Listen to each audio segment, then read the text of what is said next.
तो हुआ कुछ इस तरीके से था कि मौर्य साम्राज्य से पहले वहाँ ऊपर या उत्तरी भारत में हुआ करता था मगध एम्पायर, ठीक है। मगध एम्पायर का राजा था घनानंद। घनानंद जाना जाता है एक अय्याज किस्म का, एक मगरूर अपने आप में रहने वाला और क्रूर राजा माना जाता था, ठीक है, घनानंद। तो घनानंद ने क्या किया था, बहुत सारे टैक्सेस या कर लगाए हुए थे अपनी जनता पे, तो जनता बहुत पीड़ित थी वहाँ की, ठीक है।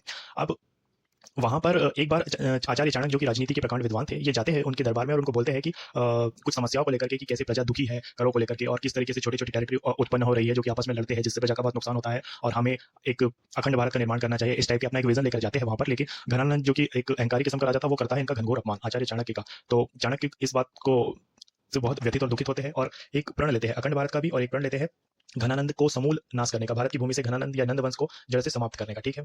और इसमें वो वे सहायता लेते हैं चंद्रगुप्त की। चंद्रगुप्त जो था, ये था घनानंद के ही सेना में एक सेनापति हुआ करता था। देखिए कई सेनापति होते थे, उनमें से एक था चंद्रगुप्त, लेकिन चंद्रगुप्त काफी लोकप्रिय था क्योंकि ये इसकी सैन्य क्षमता और युद्ध कौशल अप्रतिम हुआ करता था। ये वैसे ही लोकप्रिय था, तो घनानंद को भी एक बार ये लगा कि इसकी लोकप्रियता जिस तरीके से बढ़ रही है, ये कभी भी बगावत कर सकता है और मेरे खिलाफ ही षड्यंत्र कर सकता है। तो घनानंद ने उसको भी रास्ते से हटाने की कोशिश की, चंद्रगुप्त पर हमला किया, लेकिन चंद्रगुप्त बहुत ही चालाक और चतुर था। वो वहां से भाग निकलता है और कहा जाता है कि विंध्याचल के पर्वतों के किनारे ये मिलता है आचार्य चाणक्य से, और चाणक्य और चंद्रगुप्त मिलकर बनाते हैं रणनीति घनानंद के अगेंस्ट। देखिए एक था राजनीति का महारथी और एक था युद्ध कौशल का महारथी। दोनों मिलकर के एक अच्छी सेना तैयार करते हैं, कई सारे छोटे छोटे राज्यों को आपस में मिलाते हैं, छोटे छोटे राज्यों और उनकी सेनाओं को लेकर के एक व्यवस्थित सेना का गठन करते हैं, और पहले कुछ पंजाब के प्रांतों को एक्वायर करते हैं, जम्मू कश्मीर के कुछ भागों को लेते हैं, और सभी सेना मिलाकर के ये हमला कर देते हैं घनानंद के ऊपर। घनानंद को बुरी तरीके से हराते हैं, इस तरीके से उसका नाश करते हैं कि एक एक वंशज उसका घनानंद का उनको ये मार डालते हैं, ठीक है। और पूरी तरीके से नंदवंश को समाप्त कर, मगध एम्पायर को समाप्त कर अपने साम्राज्य मौर्य साम्राज्य की नींव रखते हैं। तो राजा बनता है चंद्रगुप्त और उसके